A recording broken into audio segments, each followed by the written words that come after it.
ഇന്ന് നമ്മൾ സംസാരിക്കുന്നത് വളരെ അടിസ്ഥാനമായ ഒരു വിഷയത്തെക്കുറിച്ചാണ്. നമ്മുടെ വരവും ചെലവും എങ്ങനെ നിയന്ത്രിക്കാം. അപ്പോൾ അത് മനസ്സിലാക്കാൻ നമുക്ക് കുറച്ച് ഫിലോസഫി പറഞ്ഞു തുടങ്ങാം. ഈ ഫിലോസഫി എന്താണെന്ന് നിങ്ങൾക്കറിയോ?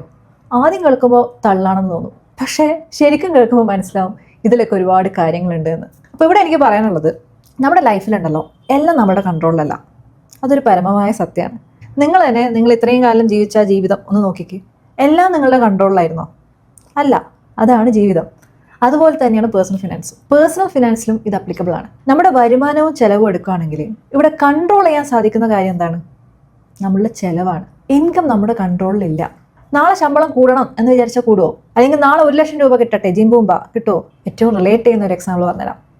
ഒരു ലോട്ടറി എടുത്തിട്ട്, ഈശ്വരാ ഈ ലോട്ടറി എനിക്ക് തന്നെ അടിക്കണമെന്ന് പറഞ്ഞിട്ട് ഇതുവരെ അടിച്ചിട്ടുണ്ടോ? അപ്പോൾ ഇൻകം നമ്മളുടെ കൺട്രോളിലില്ല. അതായത് നമ്മൾ ഹാർഡ് വർക്ക് ചെയ്ത് കഷ്ടപ്പെട്ട് നമുക്ക് ഇൻകം ഒക്കെ കൂട്ടാൻ പറ്റും. ബട്ട് അവിടെ നമ്മളുടെ എഫേർട്ടിന്റെ ടൈം ഉണ്ട്. അങ്ങനെ പെട്ടെന്നൊന്നും ഇൻകം കൂട്ടാൻ പറ്റില്ല. ഇൻകം ഒരിക്കലും പൂർണ്ണമായിട്ട് നമ്മുടെ കൺട്രോളിലില്ല. അത് സാലറീഡ് എംപ്ലോയീസിന് മാത്രമല്ല, ബിസിനസ്സുകാർക്കും അപ്ലിക്കബിൾ ആണ്. കാരണം ബിസിനസ്സുകാരുടെ വരുമാനത്തിന് അസ്ഥിരതയുണ്ട്. ചില മാസങ്ങൾ കൂടാൻ, ചില മാസം കുറയാം. പക്ഷെ ചെലവ്, അതാണ് നമ്മൾക്ക് പൂർണ്ണമായിട്ട് നിയന്ത്രിക്കാൻ പറ്റുന്നത്. നമ്മൾ ദിവസവും എത്ര പണം ചെലവഴിക്കുന്നു എന്നതാണ് നമ്മളെ പൈസക്കാരനാക്കുന്നതും അല്ലെങ്കിൽ നമ്മളെ കടക്കണിയിലാക്കുന്നതും. നിങ്ങൾ പലയിടത്തുനിന്നും കേട്ടിട്ടുണ്ടാവും, ആരും ഒരു രാത്രി കൊണ്ട് പണക്കാരനാകുന്നില്ല. അതേപോലെ മനസ്സിലാക്കേണ്ട ഒരു സത്യമാണ്, ആരും ഒരു രാത്രി കൊണ്ട് ദരിദ്രനാകുന്നില്ല.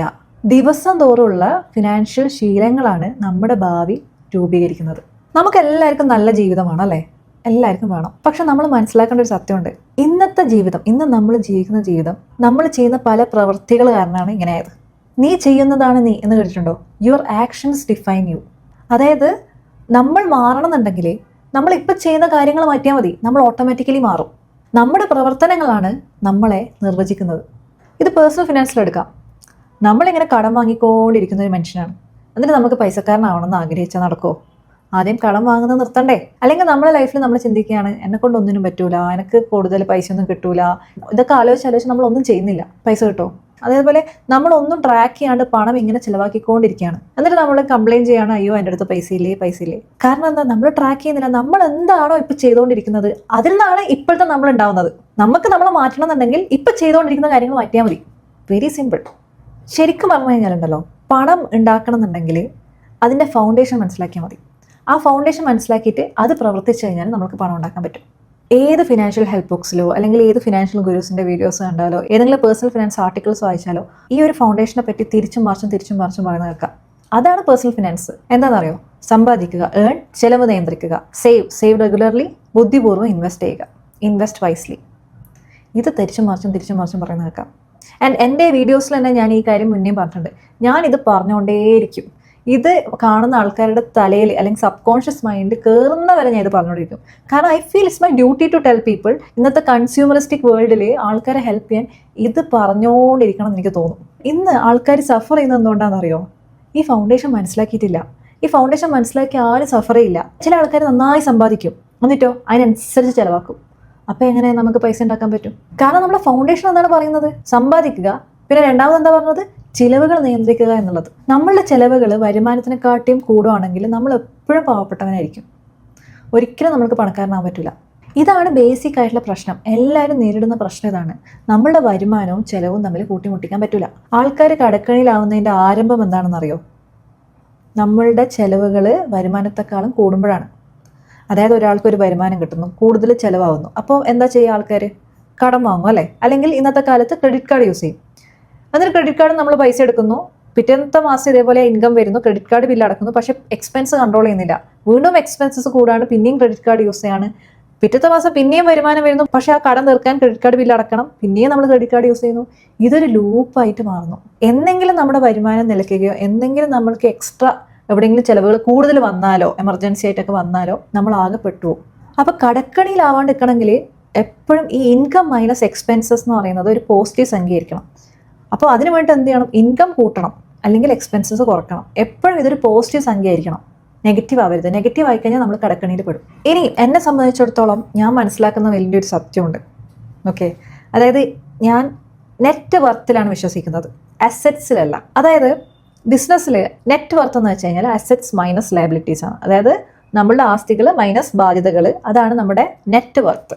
ഇത് നമ്മൾ ശരിക്കും മനസ്സിലാക്കേണ്ട ഒരു കാര്യമാണ്. നാട്ടിലൊക്കെ 2-4 വീട്, ഒരു കാറൊക്കെ ഉണ്ടെങ്കിൽ പൈസക്കാരായി, അങ്ങനെയാണ് എല്ലാവരും ധരിച്ചു വെച്ചിരിക്കുന്നത്. പക്ഷേ ഇപ്പോൾ ആ വീട് ലോൺ എടുത്തിട്ടാണ് വാങ്ങിയതെങ്കിലോ, 1 കോടിൻ്റെ വീടുണ്ടാക്കി 80 ലക്ഷം ലോൺ. അങ്ങനെയാണെങ്കിൽ നമ്മുടെ നെറ്റ് വർത്ത് എന്ന് പറയുന്നത് 1 കോടി മൈനസ് 80 ലക്ഷം 20 ലക്ഷമാണ്. 1 കോടിൻ്റെ ആസ്തി നമുക്കില്ല, കാരണം 80 ലക്ഷത്തിൻ്റെ ബാധ്യത നമുക്കുണ്ട്. അപ്പോൾ എപ്പോഴും നമ്മുടെ നെറ്റ് വർത്ത് എന്ന് പറയുന്നത് നമ്മുടെ ആസ്തി മൈനസ് ലയബിലിറ്റീസ് ആണ്. അപ്പോൾ എപ്പോഴും നമ്മുടെ നെറ്റ് വർത്ത് കൂട്ടാൻ നോക്കണം. നെറ്റ് വർത്ത് കൂട്ടണം എന്നുണ്ടെങ്കിൽ ആസ്തികൾ കൂട്ടണം, അതുപോലെ തന്നെ ലയബിലിറ്റീസ് കുറക്കണം. അതേപോലെ ഈ ആസ്തികൾ ഉണ്ടാക്കുന്ന സമയത്ത് അപ്രിഷിയേറ്റിംഗ് അസറ്റ്സിൽ നമ്മൾ ഇൻവെസ്റ്റ് ചെയ്യാൻ ശ്രമിക്കണം. അപ്രിഷിയേറ്റിംഗ് അസറ്റ് പറഞ്ഞാൽ ഈ ആസ്തിയുടെ മൂല്യം കൂടി വരണം. ഇപ്പോൾ നമ്മളൊരു വീട് എടുക്കുന്നു, നല്ലൊരു സ്ഥലത്താണ് വീട് എടുത്തതെങ്കിൽ അല്ലെങ്കിൽ ഒരു ഫ്ലാറ്റ് എടുത്തതെങ്കിൽ ഡെഫിനറ്റ്ലി അതിൻ്റെ മൂല്യം കൂടും. പക്ഷെ നമ്മളിപ്പോൾ ഒരു വഴിയൊന്നുമില്ല, അല്ലെങ്കിൽ ഒട്ടും ഡെവലപ്മെൻറ്റ് ഇല്ലാത്തൊരു ഏരിയയിൽ പോയിട്ട് ഫ്ലാറ്റ് എടുത്തു, അല്ലെങ്കിൽ വഴി ഇല്ലാത്തൊരു സ്ഥലത്ത് പോയിട്ട് വീടെടുത്തു, അത് ആ അസറ്റ് അപ്രിഷിയേറ്റ് ചെയ്യണമെന്നില്ല. എന്ത് അസറ്റ്സ് ആണെങ്കിലും നല്ലത് നോക്കി തിരഞ്ഞെടുക്കണം. അതിപ്പോൾ സ്റ്റോക്സ് ആണെങ്കിൽ പോലും സ്റ്റോക്സ് ഒരു അസറ്റാണ്, മ്യൂച്വൽ ഫണ്ട്സ് ഒരു അസറ്റാണ്. അപ്പം ഇതൊക്കെ നല്ലത് തിരഞ്ഞെടുത്ത് കഴിയുമ്പോൾ അത് അപ്രിഷിയേറ്റ് ചെയ്യും. ഈ അസറ്റ്സ് അപ്രിഷിയേറ്റ് ചെയ്യുന്ന അസറ്റ്സിലാണ് നമ്മൾ ഇൻവെസ്റ്റ് ചെയ്യേണ്ടത്. അതേപോലെ ലയബിലിറ്റീസ് എപ്പോഴും നമ്മൾ കുറച്ചുകൊണ്ട് വരണം. എന്നിട്ട് നമ്മൾ നെറ്റ് വർത്ത് കൂട്ടണം. ഇത് വളരെ ഇമ്പോർട്ടൻ്റ് ആയിട്ടുള്ള കാര്യമാണ്. പലരും ഫ്ലാറ്റൊക്കെ വാങ്ങിക്കഴിഞ്ഞാൽ ഇത്ര കോടീൻ്റെ ഫ്ലാറ്റിൽ ഇരിക്കുന്നു എന്നുള്ളൊരു ഫീൽ വരും. പക്ഷേ what is my net worth, അത് നമ്മൾ ചോദിക്കണം നമ്മളോട്. അപ്പോൾ ഈ നെറ്റ് വർത്ത് കൂട്ടാൻ വേണ്ടിയിട്ട് നമ്മൾ ബേസിക്കലി അസറ്റ്സ് വാങ്ങണം അല്ലേ. അസറ്റ്സ് വാങ്ങുന്നുണ്ടെങ്കിൽ നമുക്ക് കൂടുതൽ വരുമാനം ഉണ്ടാവണം. കൂടുതൽ വരുമാനം ഉണ്ടെങ്കിലാണ് നമുക്ക് പല തരത്തിലുള്ള ഇൻവെസ്റ്റ്മെൻറ്റ്സ് ഒക്കെ നടത്താൻ പറ്റുക. അപ്പോൾ നമുക്ക് ഈ വരുമാനത്തിനെ പറ്റി സംസാരിക്കാം. വരുമാനം എന്ന് പറയുന്നത് 2 ടൈപ്സ് ഉണ്ട്. ഒന്ന് ആക്റ്റീവ് ഇൻകം, മറ്റൊന്ന് പാസീവ് ഇൻകം. ആക്റ്റീവ് ഇൻകം എന്ന് പറഞ്ഞാൽ നമ്മുടെ ശമ്പളത്തിൽ നിന്ന് കിട്ടുന്ന പണം, അല്ലെങ്കിൽ നമ്മുടെ ബിസിനസ്സിൽ നിന്ന് കിട്ടുന്ന പണം. അതായത് നമ്മളുടെ എഫേർട്ട്, നമ്മളുടെ സമയം, ഇത് രണ്ടും യൂസ് ചെയ്ത് നമ്മൾ ഉണ്ടാക്കുന്ന പണമാണ് ആക്റ്റീവ് ഇൻകം. നമ്മൾ ജോലി ചെയ്യുന്നത് നിർത്തിക്കഴിഞ്ഞാൽ ഈ ആക്റ്റീവ് ഇൻകം നിൽക്കും. അതായത് നമ്മളുടെ സമയത്തിനും നമ്മളുടെ ഊർജ്ജത്തിനും ഒരു പരിധിയുണ്ട്. എല്ലായ്പ്പോഴും നമുക്ക് പണിയെടുക്കാൻ പറ്റണമെന്നില്ല. അപ്പം ഇതാണ് ഇതിൻ്റെ ഒരു ലിമിറ്റേഷൻ ആക്റ്റീവ് ഇൻകത്തിൻ്റെ. പക്ഷെ നമുക്ക് എഫേർട്ടും സമയവും കൊടുക്കാൻ പറ്റുന്നിടത്തോളം കാലം നമ്മൾക്ക് ഈ പണം, ഈ ആക്റ്റീവ് ഇൻകം വന്നുകൊണ്ടേയിരിക്കും, സ്ഥിരമായിട്ട് വന്നുകൊണ്ടേയിരിക്കും. മറ്റൊന്ന് പാസീവ് ഇൻകം. പാസീവ് ഇൻകം എന്ന് പറഞ്ഞാൽ നമ്മളുടെ എഫേർട്ടൊന്നും ഇല്ലാണ്ട് തന്നെ നമുക്ക് കിട്ടുന്ന പണം. FD നിന്ന് കിട്ടുന്ന ഇൻട്രസ്റ്റ്, സ്റ്റോക്സിൽ നിന്ന് കിട്ടുന്ന ഡിവിഡൻഡ്, വാടക, വീട്ടിൽ നിന്ന് കിട്ടുന്ന വാടക, ഇതൊന്നും നമ്മുടെ വലിയ പണിയൊന്നുമില്ല. നമ്മൾക്ക് ഓട്ടോമാറ്റിക്കലി വലിയ പണിയൊന്നും ഇല്ലാണ്ട് ഇങ്ങനെ വന്നുകൊണ്ടിരിക്കുന്ന പണമാണ് പാസീവ് ഇൻകം. അപ്പോൾ ഇതിനൊരു ലിമിറ്റേഷൻ ഇല്ല, ടൈം ലിമിറ്റേഷൻ ഒന്നുമില്ല. ഇതിങ്ങനെ വന്നുകൊണ്ടേയിരിക്കും, സമയപരിധിയില്ല. പക്ഷേ ഇത് ഉണ്ടാക്കാൻ നമുക്ക് കുറച്ച് സമയം വേണം. അതായത് നമ്മൾക്ക് ആ പാസീവ് ഇൻകം ക്രിയേറ്റ് ചെയ്യാനില്ലേ, അതിന് കുറച്ച് സമയം എടുക്കും. ഫോർ എക്സാമ്പിൾ നമ്മളൊരു വീട് കെട്ടിയിട്ടില്ല, ഷോപ്പ് കെട്ടിയിട്ട് വാടക കൊടുക്കുകയാണെങ്കിൽ അത് കെട്ടാൻ നമ്മൾ ഈ ആക്റ്റീവ് ഇൻകം യൂസ് ചെയ്ത് അങ്ങനെ ഒരു ഇൻവെസ്റ്റ്മെൻറ്റ് നടത്തി വീട് കെട്ടി അല്ലെങ്കിൽ ഷോപ്പ് കെട്ടിയിട്ട് ആ വരുമാനം ഉണ്ടാക്കണം. അപ്പോൾ അതിന് കുറച്ച് സമയം എടുക്കും. അതേപോലെ സ്റ്റോക്സിലൊക്കെ ആണെങ്കിൽ ഇതേപോലെ ആക്റ്റീവ് ഇൻകംസ് എടുത്തിട്ട് നമ്മൾ ഇൻവെസ്റ്റ് ചെയ്ത് കുറേ സമയമെടുത്ത് ഇൻവെസ്റ്റ് ചെയ്യുന്നു, നല്ലൊരു ക്യാപിറ്റലാവുന്നു, നല്ലൊരു എമൗണ്ട് ഡിവിഡൻഡ് ആയിട്ട് നമുക്ക് വരുന്നു. അപ്പോൾ നമ്മൾ ഈ ഇൻകത്തിനെ എങ്ങനെയാണ് നോക്കിക്കാണേണ്ടത്? നമ്മുടെ ലൈഫിൻ്റെ ഇനീഷ്യൽ ഇയേഴ്സിൽ നമ്മൾ കൂടുതൽ ഫോക്കസ് ചെയ്യേണ്ടത് ആക്റ്റീവ് ഇൻകത്തിലാണ്. കാരണം നമ്മളെ ചിലവുകൾ നടന്നു പോകാനും നമ്മൾ സേവ് ചെയ്യാനും ഇൻവെസ്റ്റ് ചെയ്യാനൊക്കെ പണം വേണം. മനുഷ്യരെല്ലാവരും മനുഷ്യൻ്റെ എഫേർട്ട് വെച്ചാണ് പണം ഉണ്ടാക്കുന്നത്. അപ്പം ഇനീഷ്യൽ ഇയേഴ്സിൽ നമുക്ക് സമയമുണ്ട്, എഫേർട്ട് ഉണ്ട്, എനർജി ഉണ്ട്. അപ്പോൾ നമ്മൾ ആക്റ്റീവ് ഇൻകത്തിൽ ഫോക്കസ് ചെയ്യണം.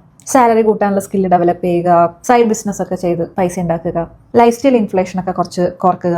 എന്നിട്ട് നമ്മൾ പാസീവ് ഇൻകം സോഴ്സസ് നല്ല ക്രിയേറ്റ് ചെയ്ത് വരണം. കാരണം ഫിനാൻഷ്യൽ ഫ്രീഡത്തിലേക്ക് എത്താൻ നമുക്ക് പാസീവ് ഇൻകം വേണം. ജോലിനെ ആശ്രയിക്കാണ്ട് ഒരു വരുമാനം കിട്ടുന്നുണ്ടെങ്കിൽ ഡെഫിനറ്റ്ലി പാസീവ് ഇൻകം വേണം. അപ്പോൾ ആ പാസീവ് ഇൻകം ക്രിയേറ്റ് ചെയ്യുന്ന ആസ്തികളിൽ നമ്മൾ ഇൻവെസ്റ്റ് ചെയ്യണം. അത് സ്റ്റോക്സ് ആവാം, ബോണ്ട്സ് ആവാം, അല്ലെങ്കിൽ റിയൽ എസ്റ്റേറ്റ് ആവാം.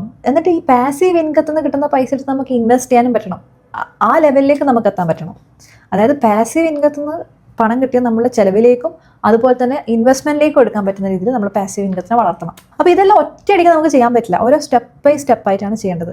ആദ്യം ചെയ്യേണ്ട സ്റ്റെപ്പ് നമ്മുടെ ആക്റ്റീവ് ഇൻകം വർദ്ധിപ്പിക്കുക, എന്നിട്ട് അധികം സേവ് ചെയ്യുക, അത് ഇൻവെസ്റ്റ് ചെയ്യുക. ഇനി ഘട്ടം 2 പാസീവ് സോഴ്സ് ഇൻകം ജനറേറ്റ് ചെയ്യുക. ഇനി ഘട്ടം 3 ഈ പാസീവ് ഇൻകം കൂടി വരുന്ന സമയത്ത് നമ്മുടെ ജോലി ഓപ്ഷൻ ആവും. പിന്നെ പാസീവ് ഇൻകം വെച്ച് തന്നെ നമുക്ക് ജീവിക്കാൻ പറ്റും. അപ്പോൾ ഈ ഇൻകത്തിനെ നമ്മൾ ഇങ്ങനെയാണ് മാനേജ് ചെയ്യേണ്ടത്. അപ്പോൾ ഇങ്ങനെയാണ് ലോങ് ടേമിലേക്കുള്ള ചിന്ത നമുക്ക് വരേണ്ടത്. നമ്മൾ ഇങ്ങനെയൊക്കെ ചിന്തിച്ചാലുണ്ടല്ലോ ഓട്ടോമാറ്റിക്കലി പലതും വർക്കാവും. പക്ഷെ നമ്മൾക്ക് ഇങ്ങനെയൊക്കെ ചിന്തിക്കാൻ പറ്റണം. ഇനി എക്സ്പെൻസസിലോട്ട് വരാം. എക്സ്പെൻസസ് 2 ടൈപ്സ് ഉണ്ട്. ഒന്ന് ഫിക്സഡ് എക്സ്പെൻസസ്, മറ്റൊന്ന് വേരിയബിൾ എക്സ്പെൻസസ്. ഫിക്സഡ് എക്സ്പെൻസസ് നമ്മുടെ റെൻറ്റ്, മറ്റുള്ള ചിലവുകൾ, അതായത് കുട്ടികളുടെ സ്കൂൾ ഫീസ്, നമ്മളുടെ കറണ്ട് ബില്ല്, ഫോൺ ബില്ല്, അങ്ങനെ ഫിക്സ്ഡ് ആയിട്ട് വരുന്ന ചിലവുകൾ. വേരിയബിൾ എക്സ്പെൻസ് പറഞ്ഞാൽ നമ്മൾക്ക് വല്ലപ്പോഴും വരുന്ന ചിലവുകൾ, അതായത് അത് ഫിക്സ്ഡ് ആയിരിക്കില്ല. ഇപ്പോൾ നമ്മൾ കറങ്ങാൻ പോകുന്നു, നമ്മൾ പുറത്ത് പോയി ഫുഡ് കഴിക്കുന്നു, അങ്ങനെ നമ്മൾ വേരി ചെയ്യുന്ന എക്സ്പെൻസ്, ആ ചിലവുകളൊക്കെ വേരിയബിൾ എക്സ്പെൻസസിൽ വരും. ചിലത് നമുക്ക് കുറക്കാൻ പറ്റില്ല. ഫിക്സ്ഡ് എക്സ്പെൻസസ് നമുക്ക് എല്ലാം കുറക്കാനൊന്നും പറ്റില്ല. മെയിനായിട്ട് ഫോക്കസ് ചെയ്യേണ്ടത് വേരിയബിൾ എക്സ്പെൻസസ് ആണ്. പക്ഷേ ഇന്ന് നോക്കിക്കഴിഞ്ഞാൽ നമുക്ക് മനസ്സിലാവും പലരും ഈ വേരിയബിൾ എക്സ്പെൻസസ് ആണ് കൂട്ടിക്കൊണ്ടിരുന്നത്. നമ്മൾ ആവേശത്തിന് പലതും പർച്ചേസ് ചെയ്യുന്നു, പല ഇൻഫ്ലുവൻസേഴ്സിൻ്റെ വീഡിയോ കണ്ട് പർച്ചേസ് ചെയ്യുന്നു. മിക്ക ആളുകളും മറ്റുള്ളവരുടെ പൈസ ചിലവഴിക്കുന്ന കാണുമ്പോൾ അതുപോലെ ചിലവഴിക്കാൻ ശ്രമിക്കും. പക്ഷെ നമ്മൾ എപ്പോഴും ഓർക്കേണ്ടത് അവരുടെ വരുമാനം നമ്മൾക്കറിയോ? ഏതെങ്കിലും ഒരു ഇൻഫ്ലുവൻസർ എന്തെങ്കിലും തരത്തിലുള്ള പ്രൊഡക്ട്സോ അല്ലെങ്കിൽ സർവീസസോ അവർ ചെയ്യുന്നത് കാണുമ്പോൾ നമ്മൾക്കത് ചെയ്യാൻ തോന്നുമ്പോൾ നമ്മൾ ആദ്യം ചിന്തിക്കേണ്ടത് എന്താണെന്നറിയോ? നമ്മൾ അവരുടെ ചിലവുകളാണ് കോപ്പി ചെയ്യാൻ നോക്കുന്നത്. പക്ഷേ അവരുടെ ഇൻകം എത്രയാണെന്ന് നമുക്കറിയോ? നമ്മളുടെ ചിലവ് നമ്മളുടെ വരുമാനമായിട്ട് യോജിക്കണം, അല്ലാണ്ട് മറ്റുള്ള ഒരാളുടെ ജീവിതശൈലി ആയിട്ടല്ല അത് ചേരേണ്ടത്. ശരിക്കും നമ്മൾ എല്ലാവരും ഫോക്കസ് ചെയ്യേണ്ടത് ഈ വേരിയബിൾ എക്സ്പെൻസസിലാണ്. ഇന്ന് ആൾക്കാർ ഇങ്ങനെ സ്പെൻഡ് ചെയ്യണം. ഞാൻ നിങ്ങളോട് സ്പെൻഡ് ചെയ്യണമെന്ന് പറയില്ല, പക്ഷെ സ്പെൻഡ് ചെയ്ത് ദുഃഖിക്കാൻ പാടില്ല. പല ആൾക്കാരും ഈ അവയർനെസ് ഇല്ലാത്തതുകൊണ്ട് ഇതൊക്കെ വാങ്ങിക്കഴിഞ്ഞാൽ സന്തോഷം കിട്ടും, അല്ലെങ്കിൽ എനിക്ക് എല്ലാം കിട്ടും എന്നാണ് വാങ്ങും. കുറച്ച് കഴിഞ്ഞാൽ എന്തോ കരഞ്ഞോണ്ടിരിക്കും, അയ്യോ ഞാനിത് എന്തിനു വാങ്ങി ദൈവമേ. അതുണ്ടാവാൻ പാടില്ല. വാങ്ങുന്നുണ്ടെങ്കിൽ സന്തോഷത്തോടെ വാങ്ങുക. നമ്മളെ കൊണ്ട് ഇങ്ങനെ ചിലവാക്കിപ്പിക്കാൻ വേണ്ടിയിട്ട് നിൽക്കുന്ന ഒരു സമൂഹത്തിൻ്റെ മുമ്പിലാണ് നമ്മളുള്ളത്. അപ്പോൾ അവിടെ നമ്മൾ നല്ല അവയർനെസ് ക്രിയേറ്റ് ചെയ്താലേ നമുക്ക് പൈസ ചിലവാക്കാണ്ട് നിലനിൽക്കാൻ പറ്റുള്ളൂ. അപ്പം നന്നായിട്ട് പണം മാനേജ് ചെയ്യാൻ നമ്മൾ പഠിക്കണം. പിന്നെ നിങ്ങൾ തന്നെ ചിന്തിച്ച് നോക്ക്, നിങ്ങളുടെ ഒരു ഫ്രണ്ട് ഉണ്ട്, അയാൾക്ക് പണം ഒട്ടും കൈകാര്യം ചെയ്യാൻ അറിയില്ല. നിങ്ങൾ എങ്ങനെയാണ് അയാളെ നോക്കിക്കാണുക? ഇങ്ങനെ ഒരുപാട് കടം വാങ്ങുന്നു, അല്ലെങ്കിൽ ഒട്ടും ചിന്തിക്കാണ്ട് പൈസ ഇങ്ങനെ ചിലവാക്കുന്നു, ഒരു കൺട്രോളും ഇല്ല. നിങ്ങൾ എങ്ങനെയാണ് അവരെ നോക്കിക്കാണുക? അപ്പം നമ്മളും അതുപോലെ ആയിക്കഴിഞ്ഞാൽ അങ്ങനെയായിരിക്കും മറ്റുള്ളവർ നമ്മളെ നോക്കിക്കാണുക. നമ്മൾ എപ്പോഴും ഒരു ബ്രാൻഡ് ആവണം. അതായത് നമ്മൾക്ക് ചുറ്റും കുറേ ആൾക്കാർ നമ്മളെ വീക്ഷിക്കുന്നുണ്ട്, കുട്ടികളുണ്ട്. അപ്പം നമ്മളൊരു ബെറ്റർ പേഴ്സൺ ആവണം. ആ ഒരു ചിന്ത എപ്പോഴും മനസ്സിലുണ്ടാവണം. പിന്നെ എപ്പോഴും മനസ്സിലാക്കേണ്ട ഒരു സത്യം, നമ്മൾ ഈ ഭൂമിയിലെ ഏത് ജീവജാലങ്ങൾ എടുത്താലും ഏറ്റവും പവർഫുൾ ആയിട്ടുള്ളൊരു ലിവിങ് ബീങ് എന്ന് പറയുന്നത് നമ്മൾ മനുഷ്യരാണ്. മനുഷ്യൻ്റെ പവർ മനസ്സിലാവാണ്ട് മരിച്ചു പോകുന്നതിലും വലിയ ദുരിതം വേറൊന്നുമില്ല. So we are such a powerful living being. Okay, നമ്മൾക്ക് സാധിക്കാത്തതായിട്ടൊന്നുമില്ല. അപ്പം അതെപ്പോഴും മനസ്സിലാക്കണം. പിന്നെ എപ്പോഴും നമ്മുടെ സെൽഫ് എസ്റ്റീം ഉയർത്തിക്കൊണ്ടുവരാൻ ശ്രമിക്കണം. അതായത് സെൽഫ് എസ്റ്റീം എന്ന് പറഞ്ഞാൽ നമ്മളെ പറ്റിയിട്ട് നമ്മളൊരു സംഭവമാണെന്ന് തോന്നണം. അത് കൂടി അങ്ങ് നാർസിസ്റ്റ് ഒന്നും ആവരുത്. അതായത് we should feel that we deserve everything. അതായത് we deserve money, we deserve wealth, ഈ ഒരു ഫീൽ ഉണ്ടാവണം. And we all deserve it. അപ്പോൾ അതിന് വേണ്ടിയിട്ട് നമ്മൾ ചെയ്യേണ്ട കുറച്ച് കാര്യങ്ങൾ നമ്മൾ ചെയ്യുക. അതായത് പേഴ്സണൽ ഫിനാൻസിൻ്റെ ബേസിക്സ് നമ്മൾ മനസ്സിലാക്കുക, അത് പ്രാവർത്തികമാക്കുക. നമ്മളുടെ സൈഡിൽ നിന്ന് ചെയ്യാൻ തുടങ്ങിക്കഴിഞ്ഞാൽ you can see some magic happening. ഞാൻ പറഞ്ഞില്ല വീഡിയോൻ്റെ ആദ്യം, ചിലത് നമ്മളുടെ കൺട്രോളിലില്ല. കൺട്രോൾ ഇല്ലാത്തതിൽ നല്ല കാര്യങ്ങളുണ്ടാവും, ചിലത് നമ്മൾ വിചാരിക്കാത്ത സമയത്ത് നല്ല കാര്യങ്ങൾ നമുക്ക് സംഭവിക്കും. നമ്മളുടെ കൺട്രോളിലേ ഉണ്ടാവില്ല, നമ്മളത് പ്ലാൻ പോലും ചെയ്തിട്ടുണ്ടാവില്ല. അപ്പം അങ്ങനെ നമുക്ക് സംഭവിക്കാം. അപ്പം നമ്മൾ ചെയ്യേണ്ട കാര്യം ചെയ്തു കഴിഞ്ഞാൽ നമ്മുടെ ഗോളുമായിട്ട് അലൈൻഡ് ആയി കഴിഞ്ഞാൽ you can see some magic happening. അപ്പം ഇന്ന് തന്നെ നിങ്ങൾ ചെയ്യേണ്ട കാര്യം എന്താണ്? വരുമാനവും ചിലവും ട്രാക്ക് ചെയ്യണം.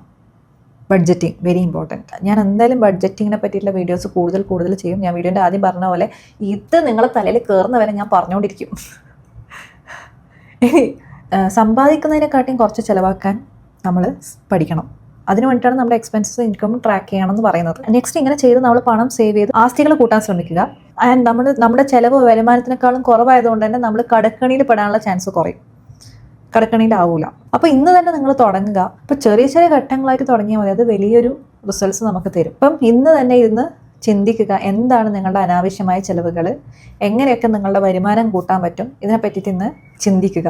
എന്നിട്ട് നിങ്ങൾ താഴെ കമൻറ്റ് ചെയ്യുക, ഏത് അനാവശ്യ ചിലവാണ് നിങ്ങളുടെ ജീവിതത്തിൽ നിന്ന് മാറ്റാൻ പോകുന്നത് എന്നുകൂടി താഴെ കമൻറ്റ് ചെയ്യുക. അപ്പോൾ നമുക്ക് അടുത്ത വീഡിയോയിൽ കാണാം. വീഡിയോ ലൈക്ക് ചെയ്യാനും ചാനൽ സബ്സ്ക്രൈബ് ചെയ്യാനും മറക്കരുത്. Take care, by.